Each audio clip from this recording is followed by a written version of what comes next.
మన Varahi sales grand festive celebrations ప్రతి 10,000 రూపాయల కొనుగోలుపై ఒక బంగారు నాణెం ఉచితం. ఈ ఆఫర్ జనవరి 15 వరకు మాత్రమే. Hello views, welcome to iDream media. మన భారతదేశం సంస్కృతి సాంప్రదాయాలకు పుట్టినిల్లు.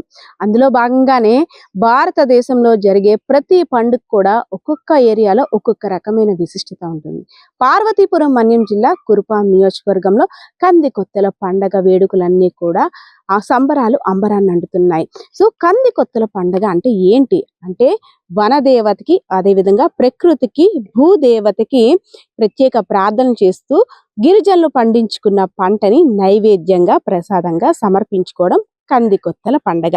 ఈ కందికొత్తల పండగ గురించి ముందు 2-3 నెలల ముందే ప్లాన్ చేసుకొని దగ్గర బంధువులకి చుట్టాలకి అందరికీ కూడా చెప్పుకొని ఆడబిడ్డల్ని ఇంటికి పిలిచి వారికి భోజనాలు పెడుతూ సంబరంగా చేసుకుంటారు. సో ఈ సంబరంలో హాజరవ్వడానికి సుదూర ప్రాంతాలను కూడా వస్తుంటారు.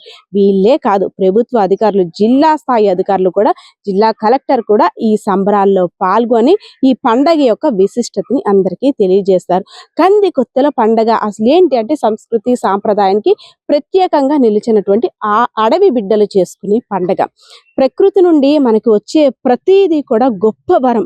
అలాంటిది ప్రకృతి వనతల్లికి ఇద్దరికి కూడా దైవంగా భావించి వారి ఇచ్చే ప్రసాదాన్ని స్వీకరిస్తున్నాం కాబట్టి మనం పండించుకున్న పంటని వారికి నైవేద్యంగా సమర్పిస్తే రానున్న భవిష్యత్తులో పంటలు సమృద్ధిగా పండుతాయి, మన జీవితాలన్నీ కూడా చక్కగా వెలుగు నింపుతాయి అనేసి అని సంకల్పంతో కందికొత్తల పండగ చేస్తారు. సో ఈ పండగలో చిన్న పెద్ద ముసలి ముతుక తేడా లేకుండా వేషధారంతో, డప్పులతో, వాయిద్యాలతో వనదేవతకి పూజించడానికి వెళ్తుంటారు. సో ఇలాంటి సంస్కృతి సాంప్రదాయాలు చూసిన తర్వాత అబ్బా, అడవి బిడ్డల్లో మనసులో కల్మషం అనేదే ఉండదు. కనీసం అంటే వారికి ఎటువంటి సహాయాన్ని అందించాలన్నా సరే ప్రకృతి ముందుకు వస్తుంది అనడానికి ఉదాహరణ ఈ కందికొత్తల పండుగ.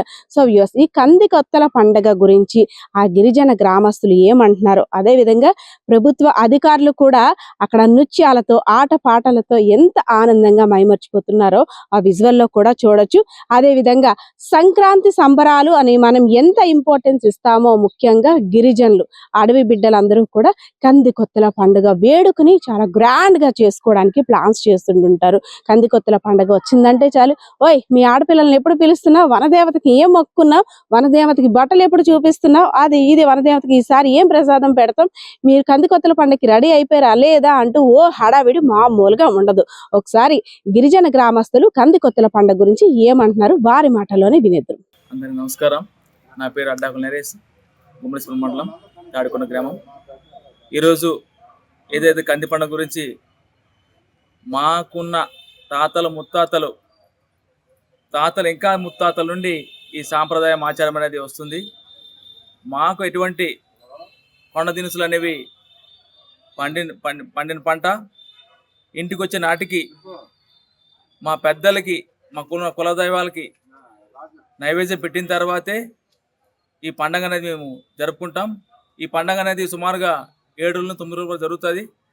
మా గొడ్డలమ్మ, సత్తరమ్మ, మా జాకరమ్మకి నైవేద్యం పెట్టిన తర్వాత, మా కుల పెద్దలకి మా నైవేద్య రూపంలో చెల్లించిన తర్వాత, మా పితృదేవతలకి వీరందరికీ మనిస్తూ పేరు పేరున పిలుస్తూ మా పండే పంటలు కంది, కొర్ర, గంట, జొన్న, సామ, ఊద, సోడి ఇవన్నీ కలిపి నైవేద్యంగా పెట్టి మా కులదైవాన్ని, మా సాంప్రదాయ ప్రకారంగా మాకుండే కొండ దేవతల్ని వాళ్ళందరికీ ఇంటికి పిలిచి మాకు ఉన్న కొత్త బట్టతో పాటు, మాకుండే ఇప్పసారతో పాటు, మాకుండే కంది పంటతో పాటు అన్ని నైవేద్యం సమర్పించిన తర్వాతే మేము స్వీకరిస్తాం.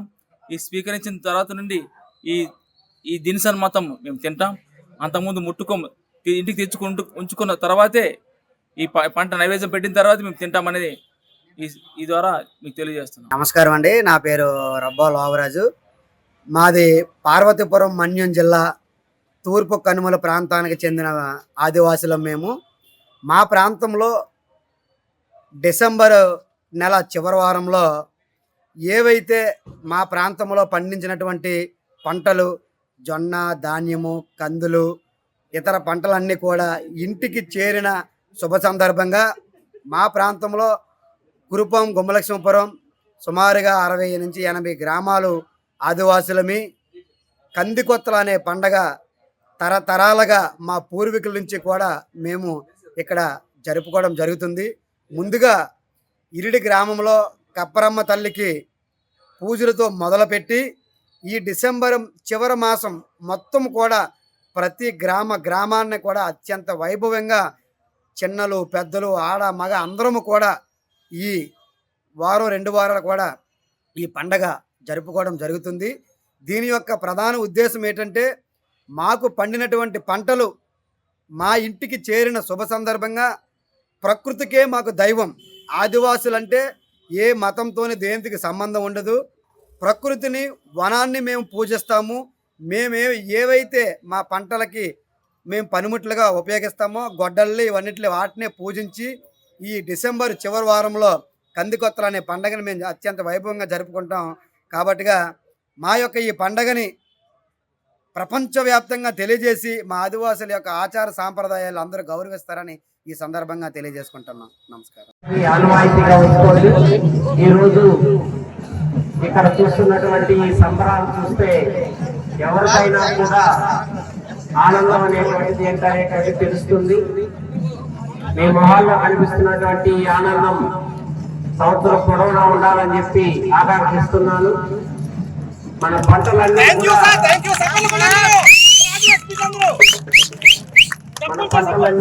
వచ్చి కందికొత్తలు అయ్యే వరకు దాన్ని ముట్టుకోకుండా వచ్చినటువంటి పంటని ఈ రోజు సంబరాలతోటి మనము మన బంధువులు అందరికీ కూడా వండిపెట్టి ఒక అద్భుతమైనటువంటి ఆచారాన్ని మనం ఇప్పటికీ కొనసాగిస్తుండడం అనేటువంటిది చాలా సంతోషించాల్సినటువంటి ఒక గొప్ప సంప్రదాయం. ఆదివాసీలు తమ వారసత్వాన్ని కొనసాగిస్తూ ఈరోజు మనం ఎంత అద్భుతంగా ఇక్కడ కార్యక్రమాన్ని జరుపుకోవడం అనేటువంటిది చాలా సంతోషంగా ఉంది. మరొకసారి మీకు అందరికీ కూడా అభినందనలు, శుభాకాంక్షలు తెలియజేస్తున్నాను. నిజంగా ప్రస్తుతం ఉన్నటువంటి సమాజం దేనికి ప్రయారిటీ ఇస్తుంది?